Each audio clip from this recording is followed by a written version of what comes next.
روایت لکھی ہے دیلمی کے حوالے سے، فرمایا کہ ایک انسان کی موت کا وقت جب آتا ہے اور فرشتہ اس کی روح قبض کرنے کے لیے جب آتا ہے اور وہاں یا تو مرنے والا خود یاسین پڑھ رہا ہے یا کوئی وہاں بیٹھا ہوا یاسین پڑھ رہا ہے، تو ملک الموت واپس اللہ کے پاس جاتا ہے اور یہ کہتا ہے کہ اللہ وہاں یاسین کی تلاوت ہو رہی ہے، تو یاسین کے جتنے فرشتے تو نے پیدا کیے ہیں وہ سارے فرشتے اس مرنے والے کے پاس موجود ہیں، میں اس کی روح کیسے قبض کروں؟ اس کی روح کو میں کیسے قبض کروں؟ وہاں تو سارے فرشتے موجود ہیں۔ تو حدیث شریف میں جناب رسول اللہ صلی اللہ علیہ وسلم نے فرمایا کہ اللہ جنت کا داروغہ، جو جنت کے اندر اللہ تعالیٰ نے بنایا ہے سیکیورٹی گارڈ، اس کا نام رضوان ہے۔ یہ رضوان کو اللہ بھیجتا ہے اس مرنے والے کے پاس اور اس کو جنت کے نظائر بتاتا ہے کہ یہ تیرے لیے تیار ہے، یہ باغ ہے، یہ مکان ہے، یہ چیزیں اللہ نے تیار کر رکھی، اور اخیر میں وہ جملہ کہتا ہے اللہ تیرا منتظر ہے، چل جلدی تو۔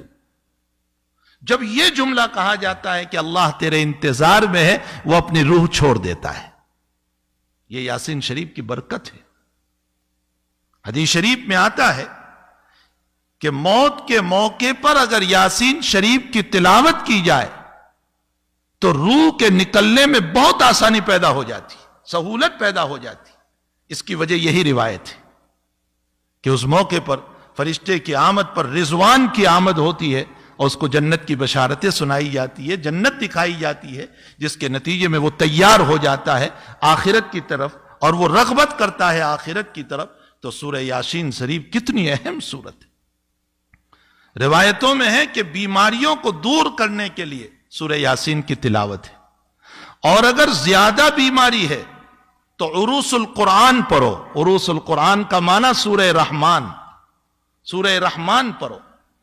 اور اگر لا علاج بیماری ہو گئی، ڈاکٹر نے منع کر دیا کینسر ہے اچھا نہیں ہوگا، ایڈز ہے اچھا نہیں ہوگا، فلاں بیماری ہے اچھی نہیں ہوگی، یہ وبا چل رہی ہے اور لنگز سارے ڈاؤن ہو چکے ہیں، اب یہ اچھا نہیں ہوگا، تو اللہ کے حبیب نے فرمایا سورہ تغابن پڑھو، اللہ لا علاج مرض کو اچھا کر دے گا۔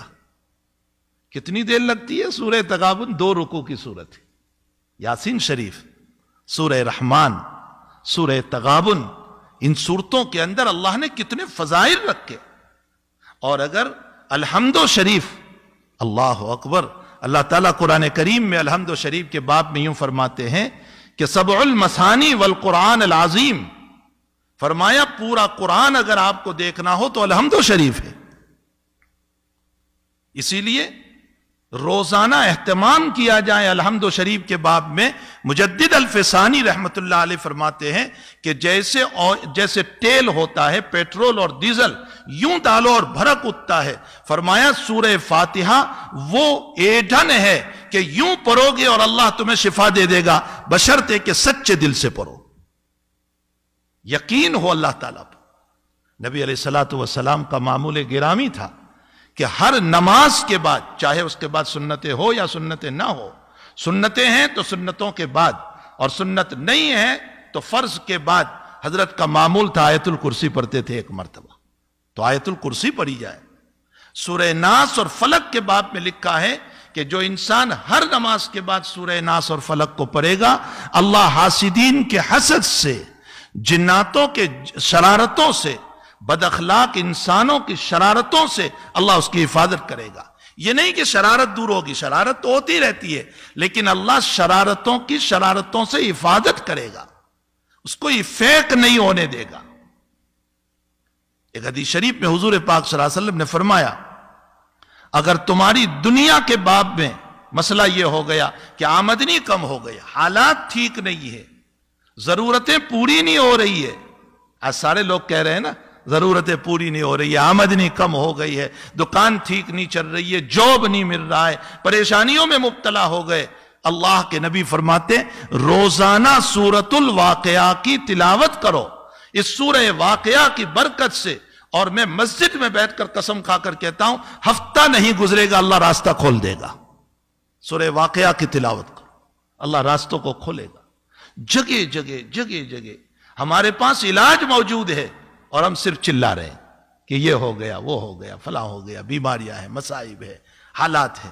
جبکہ اللہ تعالیٰ نے اس آگ کو بجھانے کی اور ان بیماریوں کو رفع کرنے کے لیے ہمیں قرآن کریم دیا ہے. ہمیں چاہیے کہ اس عظیم المرتبت قرآن کی روزانہ تلاوت کریں. کم سے کم 1 مرتبہ یاسین شریف روزانہ پڑھنا چاہیے، کم سے کم. اور سورہ کہف کے باب میں ہے، حضور پاک صلی اللہ علیہ وسلم نے فرمایا جو انسان سورہ کہف کی تلاوت کرے گا اللہ دجالی فتنوں سے محفوظ رکھے گا اس کو. اگر دجال آ گیا تو دجالی فتنوں سے محفوظ رکھے گا. چلو آپ کہو گے ہمارے وقت میں دجال کہاں؟ ارے وہ بڑا دجال نہیں، چھوٹے دجال تو ہیں دنیا میں بہت سارے، جو فتین لوگ ہیں، فتنہ کرتے رہتے ہیں، لوگوں کو جو ہیں پریشان کرتے رہتے ہیں، حالات میں ڈالتے رہتے ہیں. یہ چھوٹے دجال کا معنی کیا ہے؟ فریب دینا، دھوکہ دینا.